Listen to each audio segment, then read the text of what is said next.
Chief Coker, it's so nice to have you here. Can we take off our masks just for a few minutes? Sure. And look at our audience attending the Socially Responsible Agricultural Project annual meetings and webinars. We're incredibly honored to be telling our stories here. My name is Ruth Ann Purchase James, and I work with cultural mapping in the Lanape Indian tribe of Delaware. And I especially focus on a little tiny village where a cemetery documents the earliest marriages of the 3 Delaware Bay tribes. And this is a privilege to get together with people from all 3 tribes and talk about food security and about sustainable development and about how that meshes so beautifully with regenerative agriculture. So these ancient ways have been here for thousands of years, tens of thousands of years, and we're just bringing them up to date with new names and with new ways of looking at them. Simon is a graduate of Green Mountain College in Vermont and studied renewable energy and ecological design. He also does community development projects through the arts, and I'll let him tell a little bit more about that. And Chief Coker is the principal chief of the Lenape Indian tribe of Delaware, who's been here since before recorded history. And we're also welcoming Anna Wick from a distance, who is a landscape architect and assistant professor at University of Delaware. She is working with us to incorporate indigenous plants and edible forest gardening into our reforesting projects. So you're going to hear a lot about some of these things, and I'm going to let Chief Coker share a little bit first. The first people at the first state first. Thank you, Ruth Ann. As Ruth Ann has said, I'm the principal chief of the Lanape Indian tribe of Delaware, and I'm just so honored to be able to represent my people in the Cheswold community, the indigenous people of the state of Delaware, at every opportunity that I'm given. So just really happy to partner. We are actually in that same area working on a cultural center concept that will include spiritual plants and edible plants and medicinal plants. So we're hoping that this area could become an education piece featuring the indigenous way of doing things, of everything being symbiotic, everything just being part of a whole. And I'm so grateful to be here with you today, Chief Coker, and I've been really honored to help to organize some work parties at Fork Branch, help to sort of reclaim the land. It's been misused over the years before the tribe recently took that land back. And I think it's a really important concept for everyone to understand what it means to work toward decolonization on a number of different levels. And the literal meaning of decolonization is to return the land. To return the land to the indigenous people, to the First Nations, to the people who have been here for generations and generations and generations. And so part of our work is to call on our elected officials to do the work to return ancestral lands to the indigenous people wherever you are. And so I've been really honored to be a part of helping to create some movement in that area here. And I think it's also incredibly important to always start with gratitude.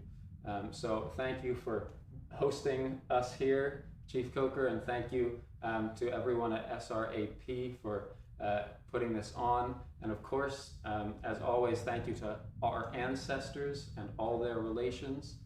And I wonder, Chief Coker, if you would share with us a little bit about the Thanksgiving address and how it's not only reserved for the Thanksgiving that we know about in this country, but as a way of honoring all our relations in everything we do.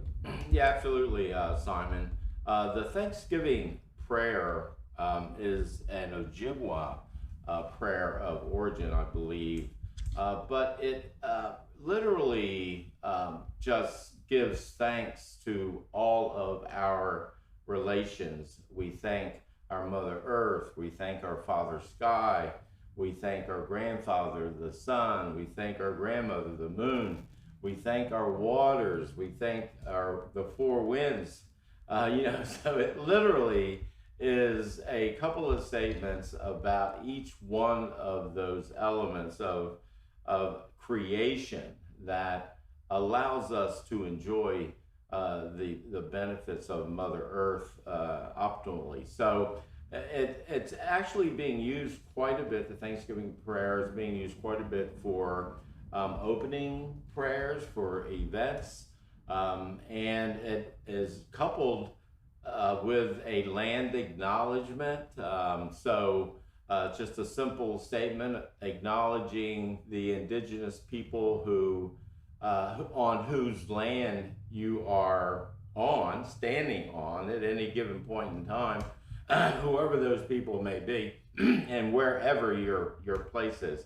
So those places are all over the world. There's indigenous peoples from everywhere. So it could be a worldwide movement. So yes, the Thanksgiving prayer is certainly a very important piece of especially our culture, which is a culture of giving thanks.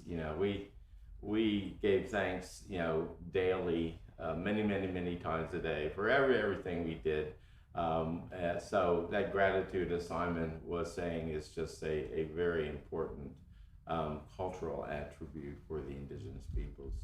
And when we live in that space of gratitude, I think that ties in really well to regenerative agriculture, because regenerative agriculture understands that the soil is alive. And when we give thanks to the soil for providing nutrients for us, it creates a different relationship with Earth, with the soil that we are standing on, with the soil we are asking to provide food for us. And it also gives a different relationship in that when we are constantly grateful, we will not dump toxins into our waterways. We will not dump tires along the bank of a river. We will not coat the land in pesticides and herbicides. When we are continuously thankful for all of these beings, including the soil, including the water, that are alive and giving us what we need to thrive, in that state of gratitude, I think that's where regenerative agriculture really enters a paradigm shift and allows us as humans to grow food in a way that is honoring and grateful, and a part of an ecosystem, as opposed to imposing our will on the ecosystem. One of the questions we want to bring Anna into is, how did you find this project and what is it like for you? I was asked to get involved in this project in 2019 by John Cox. He had seen some of my students presenting work from another edible forest garden project they've been working on at the UD Lab School and Early Learning Center. And I've been interested in edible forest gardens for quite a while, from time that I spent living in Philadelphia and thinking about how important forests are to people, especially in kind of more urban environments. And John found that idea very interesting for this particular site, the Fork Branch site, because it could incorporate some of the indigenous ways of knowing and of using plant materials. So we were really excited to explore this in collaboration with Chief Coker and Ruth Ann and other members of the Lenape Indian Tribe of Delaware. I had 2 students working on an independent study with me last spring, and they came up with a really beautiful idea, just very conceptual, about what the edible forest garden could be at the Fork Branch site. But one of the really important takeaways that I want to make sure I stress is that as a landscape architect, it's so important that we're designing with people, not for people. And so the students really were just kind of generating ideas to then share with the community to get feedback and hopefully develop a more collaborative process whereby the community was working to really design this on their own. And they came up with, as I mentioned, some lovely images that you can see here. And we're very thoughtful about different ways of being on the land and with the land. But ultimately, there's going to need to be another layer of investigation and working with the community to develop something that's really a place where we can see everyone come together. And that's the big goal for this. The edible forest garden will incorporate the 7 different layers of plant material, including the canopy and the understory layer, the vine layer, the root layer, the herbaceous layer. And what's beautiful about that is that just like in a community, all of these different layers of the garden support one another and work kind of as guilds. So you have plants that might not actually produce food, but they draw pollinators in, or you have plants that are acting as structure to create an aesthetic and architectural space to spend time in. And so because we want to really highlight this beautiful site and this place that is in the watershed and of the watershed, we think that this can work much more seamlessly than, say, your typical kind of raised bed community garden, which has a great place as well. But this idea that it's something that's seasonal, that has kind of a closed loop system with over time smaller and smaller inputs, but greater and greater outputs by being able to, you know, harvest the food or harvest the dye plants or harvest things that could be used to make cordage. There's so many different ways that we can go with what type of plants we choose to incorporate into these guilds.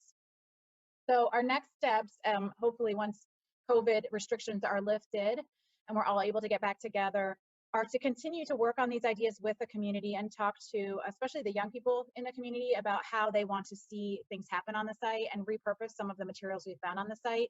There's a lot of concrete and things like that. So, and as was discussed, the site is quite steep, so we can use some of the concrete to create retention walls and create places for planting. So there's a lot that we can do with materials on site and really continue those ideas of permaculture, of adaptive reuse, and of using existing things to create more beautiful new things. So that's really our goal for the next year or so. And to also start small, and like as we build, you know, we might just start with 1 or 2 guilds and then start to see those increase over time as people understand the value and benefit of those. So that's one of the challenges that we're looking at when you think about transitioning into a more honorable way of relating to all living things. We are also wanting to bring our families and friends along with us, and we want to learn how to do this together. And so one of the ways that Anna has been helping is to create training programs that are online, that young people from the tribe and from the university can take these workshops, and quite a few other professors on different topics have been working with us to design workshops so that we can be learning even during COVID. And then some of our work we do in person. We meet with the student interns and we tell them stories, and then they reflect through their homework what they've heard, and then we go over it and we correct any misconceptions, we help cater, we gather more information from the community, we polish it, and then we make presentations. And one of the presentations we'd like Anna to share, and John Cox of course, is the design of the new cultural center and what it means to have a place for educating about a more honorable way of living with the earth. From here, we would like to move a little bit into discussing what our next steps are. So very practically speaking, we have work parties. We clean up the land since it's been misused or dishonored, as Simon was mentioning. And then we are removing invasive species and looking for the indigenous species that we'd like to replace it with. And we're also incorporating artists, because some of the plants that we plant in our natural cultural landscape are going to be used by artists, like fiber plants that we can create cordage and dyes. So we have workshops online now about cordage, about dyes, and more hopefully about nutrition and how we not only harvest indigenous foods from the indigenous landscape naturally, but how we process them and how we incorporate them into wonderful recipes. Do you want to tell a little bit about the Estuary Food Feast that inspired some of our funders to jump on board? Yeah, absolutely, Ruth Ann. a couple of years ago, I was introduced to a gentleman. His name is Henry Ward, and he's actually an archaeologist that has taken an intense interest in indigenous foods. So he actually developed a menu of indigenous foods that could be used for a dinner. I mean, you have a preliminary course, you have a main course, you have some side dishes, and it really was very popular. I mean, people were, and the food was really good. I mean, you really were impressed by the quality and the fact that the food was all grown very locally and foraged out of the fields in some cases. And you know, I am challenged to believe that my ancestors were eating that food in that same way, but it certainly was the very same ingredient with a little bit of a modern preparation twist put on it.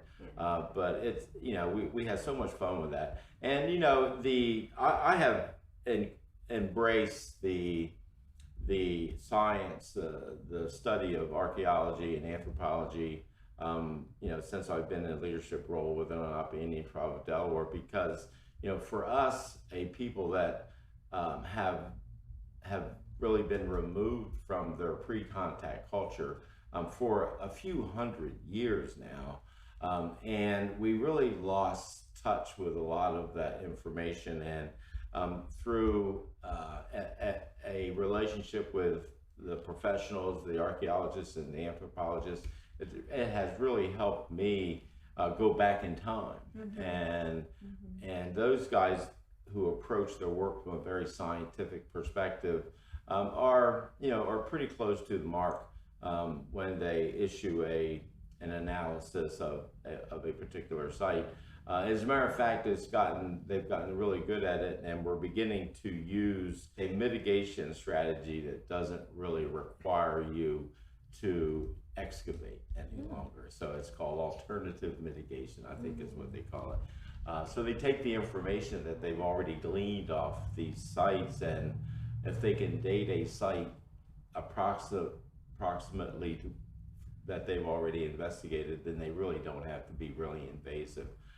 But so and that's really, Henry's work is really when we first got involved in the the food side of indigenous plants. And one of the reasons why Henry Ward brought such a rich gathering together was that we wanted to educate the local community about what was once so wealthy, so rich, teeming with food everywhere you look. And we wanted to recognize the very first ones that need to be restored for the health of our waterways would be the freshwater mussels. And what does it mean to learn about freshwater mussels? Now, Dick Gilbert, Chief Quiet Thunder, talks about growing up, going out, having breakfast with freshwater mussels and some little plants that taste like pepper. And then he realized at some point that the freshwater mussels were disappearing. And he tells these stories. He once caught sturgeon, and he tells the stories of catching sturgeon. These are ancient ways of living together that once were rituals and taught us the cycle of life. The sturgeon and the shad come back as soon as the shad bush blossoms. The service berries are ready. And so we learn the rhythms of the cycles of the earth by relating well to all living beings. And so I would like you to share a little bit about this freshwater mussel partnership with the Partnership in the Delaware Estuary and some other UD connections. And National Geographic, is a partner in that process. The freshwater mussel, which is an excellent indicator of ecological health, we decided that we would see just how healthy our area was from a water perspective. So we wrote a grant to National Geographic, and we're successful. And that's exactly what we're going to do an assessment of the headwaters of our local watershed to see if we can ever reintroduce the freshwater mussel. And what excites me the most about it is the fact that we're hopefully getting some of our youth engaged in really thinking about what would have been just a no-brainer. They wouldn't ever have had to think about it because they lived so sustainably with Mother Earth. You know, they were very gentle in their footpath, and so, you know, just trying to get them to get rid of that colonized mindset, that decolonization that Simon was talking about earlier, and making it apply to their environment. And their diet. And their diet, absolutely. You know, I think it's been proven that indigenous people that return to their natural diet are healthier people. You know, we just weren't designed to eat the things that we're being forced to eat today. So if we can get back to, you know, it's a big step, but we need to start somewhere, and that every journey starts with the first step, and that is what we're intending to do with the Freshwater Mussel project. And hopefully in another 18 months or so, if we are successful and our waterway can support freshwater mussels, you know, our partnership with the Partnership for the Delaware Estuary, who has a mussel farm that they operate, we'll get some seeds and seed that waterway and see how that works out. And, you know, this whole process began with another grant that we actually got in partnership with the University of Delaware to teach our youth the iNaturalist app. It's a phone app that allows you just to take a picture of a plant or animal, you know, fauna or flora, and submit it through your app, and they will identify it for you. You know, that some of it's pretty instant, and they'll even tell you whether it's indigenous to your area or not, because you tell them where you took the picture, you know. Teaching our kids to identify the plants that they would have used on a daily basis at some point in their ancestry, and, you know, and possibly using some of those plants in artwork as an art form. You know, making cordage or weaving, you know, so there's a lot of possibilities that we're looking at here, but, you know, it all has boiled back down to that regenerative spirit, you know. And I was just reading an article just a couple of days ago talking about Oceans 2050, and the granddaughter of Jacques Cousteau, who has looked at that term sustainable, and she's replaced it with regenerative, just simply because, you know, it's not sustainable. We can't start where we're at now. We've got to regenerate to get the health of our soils back, to get the health of our waters back, to get the health of our air back, to get those plants in that symbiotic relationship where they fostered each other's growth. You know, it's just amazing how our Mother Earth, our Creator, has put together this plan. And that's kind of illustrated very, very clearly with Braiding Sweetgrass. The book Braiding Sweetgrass just shows you all of those connections, and how humans really could learn a lot by looking at nature and the way it regenerates itself. Because if we only give nature a chance, give nature a chance, you know, I think we'd be amazed at what progress that can be made. And I really am impressed with this concept that people are waking up to the idea that we are not the top dogs, that humans are not the center of the universe, and that without all these other life forms, we don't exist. And we must find a way to honor all those relations, that sustain us. It creates this total different economy, as it were, that we recognize the concepts of reciprocity. So we receive and we give. Just like we breathe oxygen, the trees take it in and give us, well, we breathe carbon dioxide, the trees take it in and give us oxygen. And so we have a symbiotic relationship, like you were saying, and that reciprocity is true of all living things. So as we bring these teachings, which are the ancient ways, they're nothing new, and we bring them forward and we offer them to the young people, all kinds of people are attracted to this work. Yeah. And we have to ask ourselves, how do we do this work most efficiently and effectively, especially at the grassroots where people are struggling, they haven't had work in a long time, or they're underemployed Or unemployed. And we want to work with everyone right at the level where they are. And we want to see how we can benefit one another most efficiently and most effectively.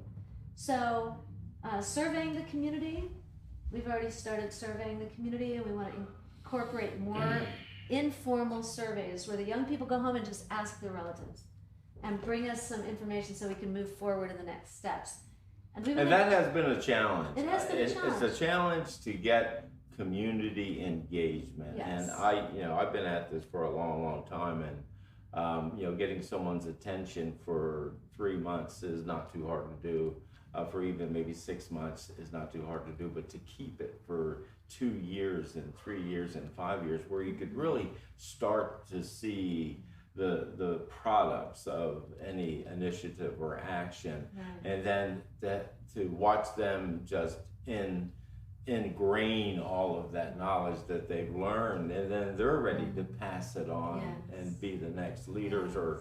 or student teachers. So it's very difficult, and I'm so thankful for Anna's team.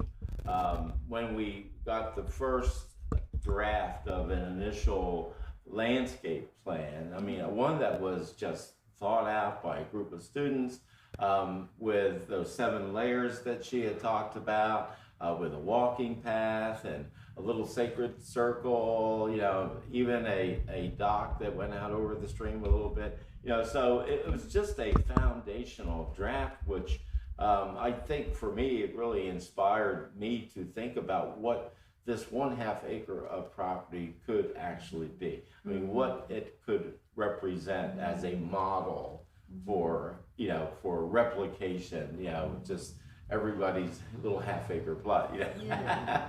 And it starts there, and we've got a lot of work to do. We've really we're testing the limits of Mother Nature right now, and it's just so so important that we stay on this path of regenerative society as a whole. When I just I'm just really excited about it. So one of the questions we could look at now is, how do we move forward? How are we moving forward? And what are some of the things our listeners in this webinar might be wondering about?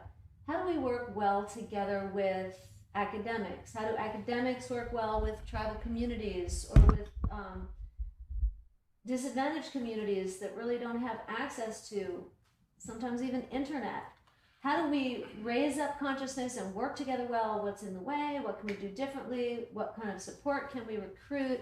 How do we work well with our elected officials? These are the next steps, and these are the things we want to build on. So after today, we might have another webinar about how the tribe can coach people, and how we're developing protocol, and how the tribe can make it easier in some ways for everyone to restore their relationship with Lenape-Hoking, this precious place where we live.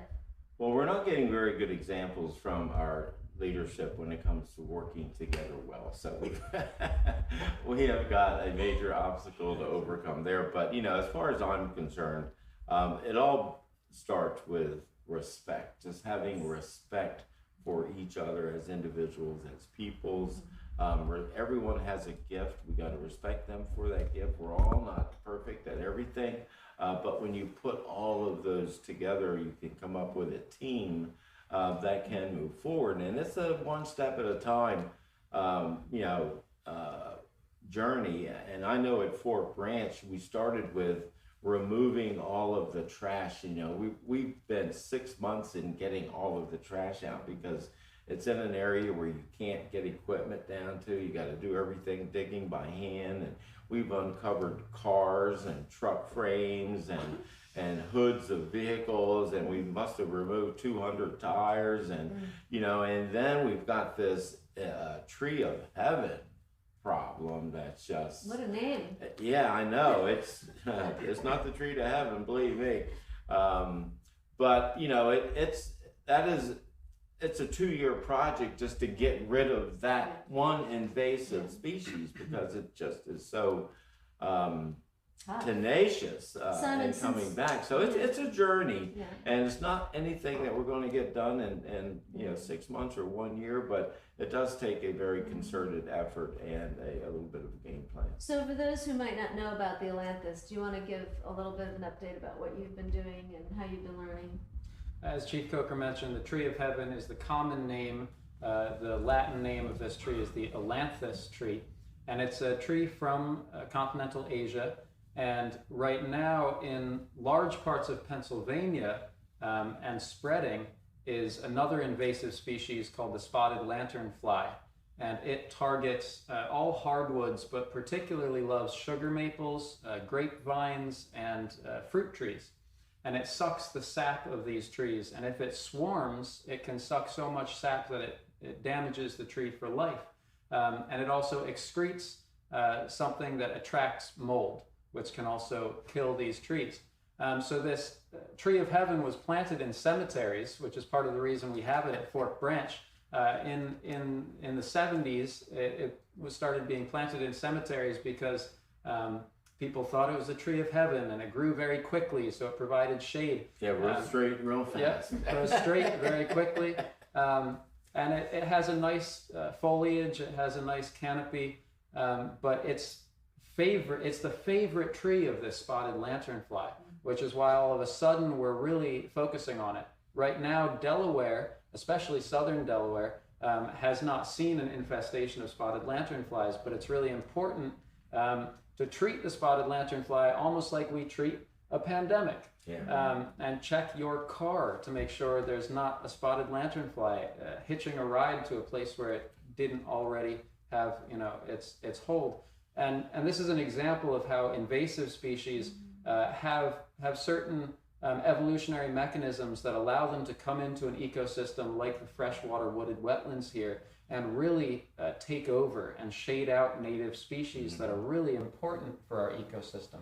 And one thing Robin Wall Kimmerer shares in Braiding Sweetgrass, and in some interviews I've seen her do, is that it's important for us to respect these plants as well, these invasive species, because they have something to teach us, whether it's about our global trade system and how there's a lack of honor in that system, a lack of checks and balances to make sure that what we are doing and bringing to this land is in line with honor and respect. But also, for example, Phragmites in a lot of the marshes around here, it is an important plant because we humans are dumping so much nitrogen and phosphorus and fertilizers into our waterways, into our marshes, that our native plant, the cattail, which is an amazingly abundant plant, it provides food, it provides medicine, it provides ecosystem services. It can't handle all of the phosphorus and nitrogen that we are dumping into our ecosystems, but the Phragmites can. And so Robin Wall Kimmerer challenges us to see invasive species as a way to check ourselves, our society, our food systems, our way of relating to the earth, and understand what needs to change. So it's a really nasty plant in that it takes over. It takes a long time to take away from the property, and it's really important to do that so that we can rebalance the ecosystem and return it to a beautiful and providing space that we can all learn to live together well in. So before we forget, I want to encourage Anna. Do you have anybody you'd like to recommend? Some of my favorite resources are the Edible Forest Gardens 2-volume set by Dave Jackie and Eric Tonesmeyer. This is a great set for anyone who's getting started in edible forest gardening. The first book is more about the theory and vision behind edible forest gardening, while the second book is about specific applied techniques. It has tons of helpful information in the form of tables about specific plants, the way they can be used, and the roles they can play in the garden. A few other books that have been helpful for me in thinking about regenerative agriculture from a food forest standpoint or an edible forest garden standpoint are Farming the Woods, an integrated permacultural approach to growing food and medicinals in the temperate forests.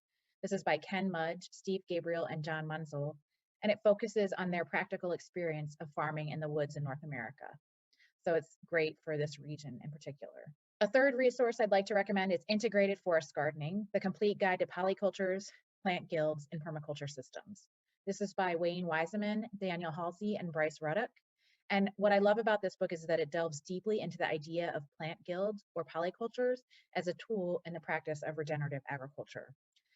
These plant guilds increase productivity of ecosystems while reducing harmful inputs. Beautiful. Thank you. And what about you, Simon? Oh, there are so many. A few that I would definitely like to mention are resources I came in contact through my college, Green Mountain College. One of them was a speaker who came, her name is Natasha Bowens, and she wrote a book, traveled the US, talking to farmers, indigenous farmers, black farmers, Asian farmers, specifically people of color in farming. And it's called The Color of Food, Stories of Race, Resilience, and Farming. And it has just beautiful stories about all of these farmers who often don't get highlighted what their relationship to farming is, to food, to soil, to earth, to mythology. And it's an absolutely beautiful publication. One of my professors at Green Mountain College was Philip Ackerman Leiss, who did a lot of writing on the subjects that we've been talking about. One of his early books is called Rebuilding the Food Shed. It's how to create local, sustainable, and secure food. And that was in 2013. Sustainability was still kind of the hot word of the moment. And I really appreciate how these ideas change and evolve as we get a more thorough and deeper understanding of what we need to do. So moving through there, he wrote a book about agroecology, which ties in very nicely with regenerative agriculture and with permaculture. And then his most recent book is called A Precautionary Tale, How One Small Town Banned Pesticides, Preserved Its Food, Heritage, and Inspired a Movement.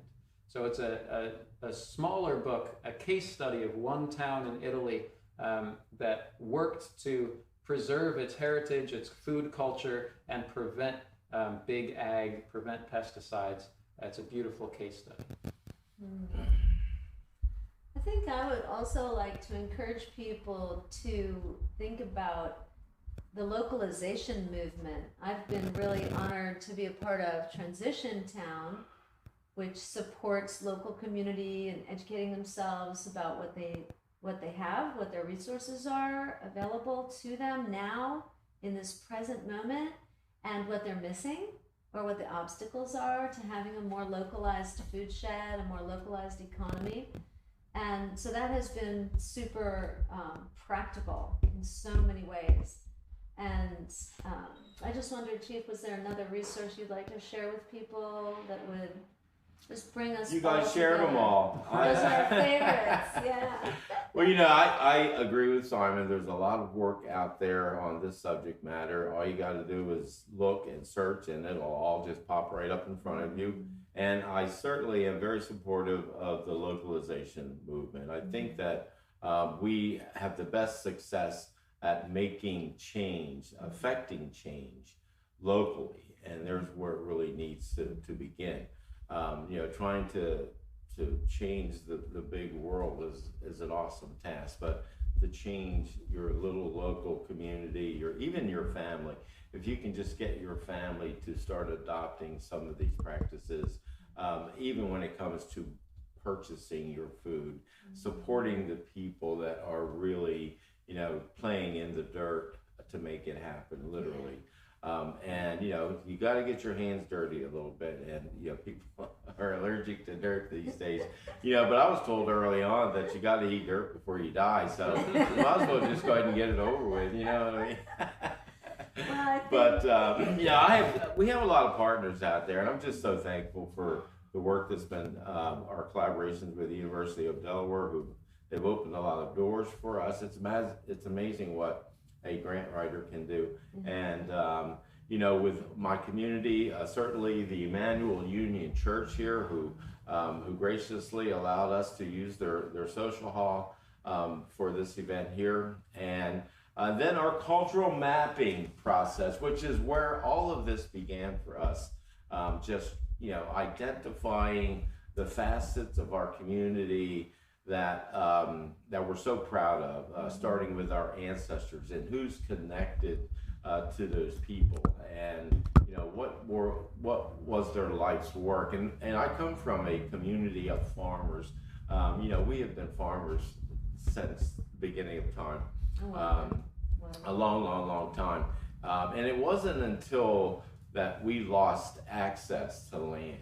I mean, like I say, the Lanape Indian Tribe of Delaware owns 1/2 acre of land in a region that we had full access to a few hundred years ago. You know what I mean? It wasn't that long ago when this was just our place. The whole peninsula, the whole region was ours to enjoy.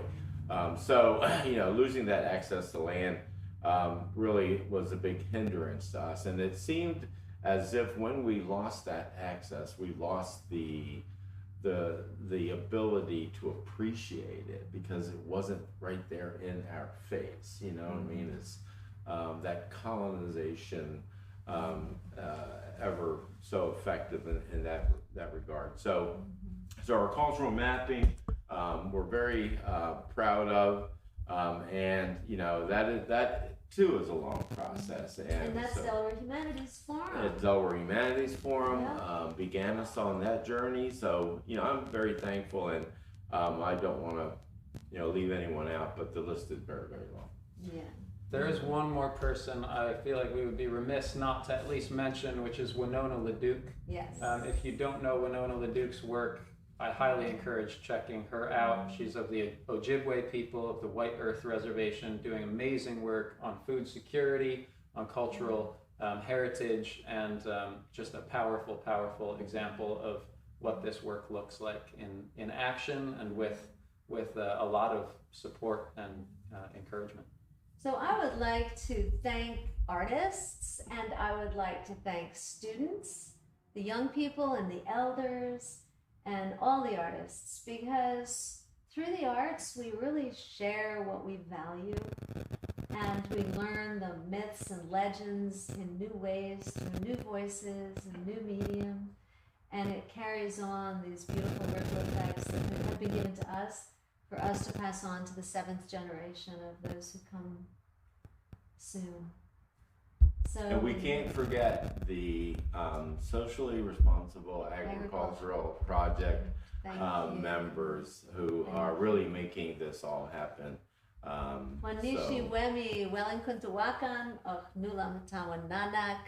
We honor and thank you for your friendship. May we live together well. So, before we forget, what about you, Simon? This first song is a song I learned from my friend Lily, and it is about giving thanks. It's a great song to teach to children and adults alike, children of all ages. It's very short and sweet, and it goes like this.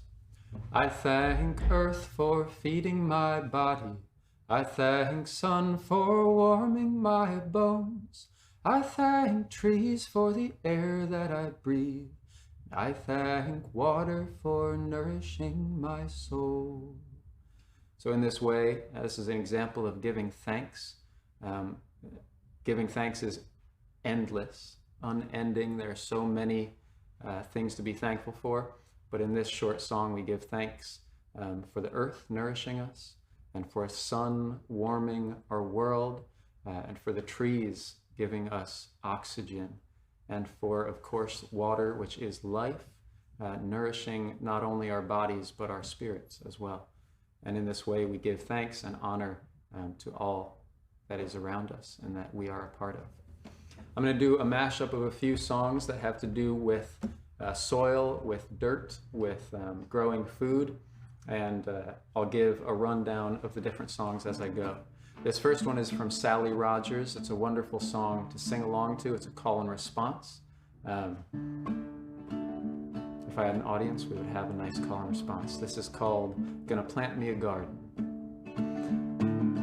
I'm gonna plant me a garden. I'm gonna help it grow. I'm gonna water it well. I'm gonna weed and hoe.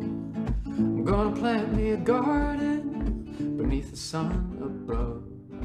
And the seeds I plant are the seeds of love. I'm gonna plant them in the yard, gonna plant them in the yard for my friends to see, my friends to see. I'm gonna plant them for you, I'm gonna plant them for me. With a little bit of care, well, they'll grow to be flowering rainbows across the sea. And when they grow, from shore to shore, from shore to shore, our sisters and brothers all across the world will harvest fruits brought by the dove.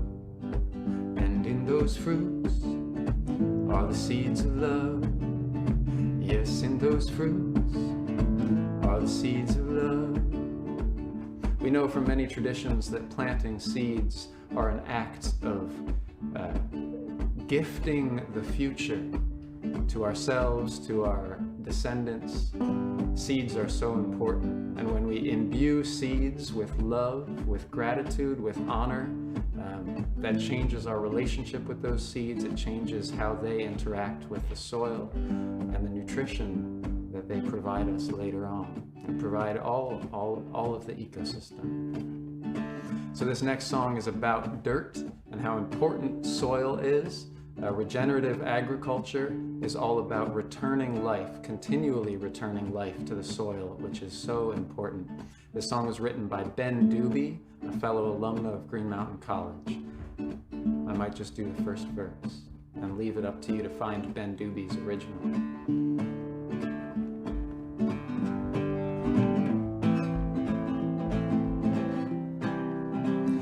I know this girl, she has a garden. She makes it grow with love. You need to see it to believe how well it grows. Well, she listens to the soil, gives it everything it needs, keeps it covered so gently, safe and warm. And with all that's living down there, she's got 1 trillion mouths to feed. So it comes as no surprise, she's got no time to notice me. Well, I wish she'd treat me like dirt. I wish she'd treat me like dirt. I wish she'd treat me like dirt. You can sing that part if you want. I wish she'd treat me like dirt. Oh, na na na, I wish she'd treat me like dirt.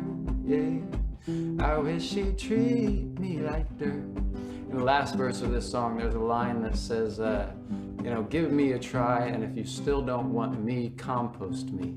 Don't let me go to waste. In ecosystems on this beautiful planet, Mother Earth, there is no such thing as waste. Waste is a human-invented concept. When something dies in an ecosystem, it returns to the soil where mycelium, where worms, where bugs of all sorts return the nutrients to the soil, and again, they are used to grow beauty and abundance, right? So we know that returning to the soil is important, honoring the soil is important, and treating ourselves like dirt is important. So this next song is one that I wrote called The Garden in Your Mind. Because our minds, just like the land all around us, are a fertile place to grow, beauty and love and compassion and honor and gratitude. But they can also grow things that we might not want there, like the invasive species. So this is a song I wrote called Garden in Your Mind. I like the garden you grow, and all the plants that started from the seeds you sow, and all their flowers, they've got magic powers, you know. I like the garden in your mind. Mr. Rogers would be proud, yes, we're doing just fine. You make me smile all the time. So let's go for a ride, and I'll be by your side till the end of time. The end of time. So this song, sometimes I think it's about a song for some human in particular who's growing a garden, but other times I think it's just a song to Mother Earth. I like the garden you grow. I like your friends who come and visit every petal. They're not afraid of a little bit of stinging nettle. Neither am I when I'm with you.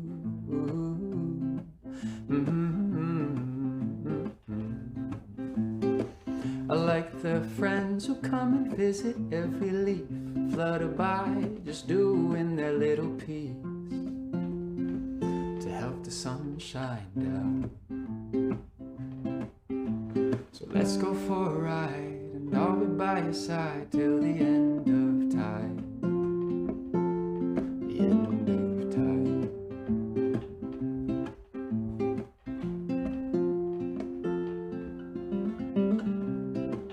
So it's important, I think, for us to remember that our minds are like a garden, like soil, and we choose how to fertilize that soil.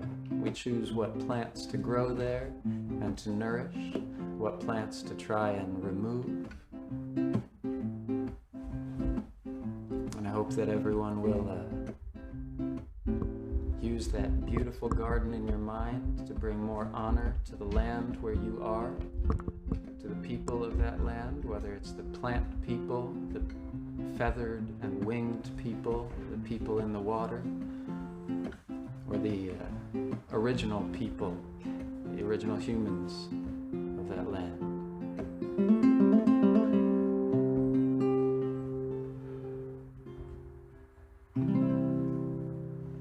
My name is Simon Purchase James, here in Lanape, Hoking, the current and ancestral home of the Lanape. Thank you so much for listening. Until next time. Wanishi.